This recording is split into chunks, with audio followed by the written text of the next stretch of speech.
কড়াইটা বসিয়ে দিয়েছি বন্ধুরা, আমি ঘি দিয়ে দেবো খানিকটা।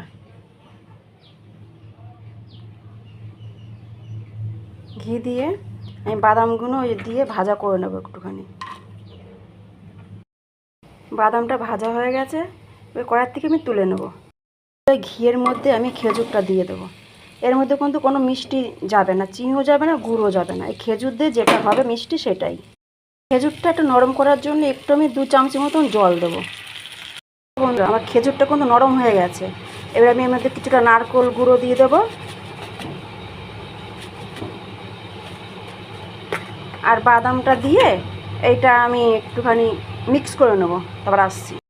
বন্ধুরা, আমার বাদামের বরফিটা রেডি হয়ে গেছে। এই রেসিপিটা আমি আগেও করেছি, ঘরে পুজো ভগবানকে দেওয়ার জন্য, ভোগ নিবেদন করার জন্য আমি করেছি আগে। এটা এখন আমি সেটিং করে পিচ কেটে নেব। বন্ধুরা, আমার রেসিপিটা রেডি হয়ে গেছে।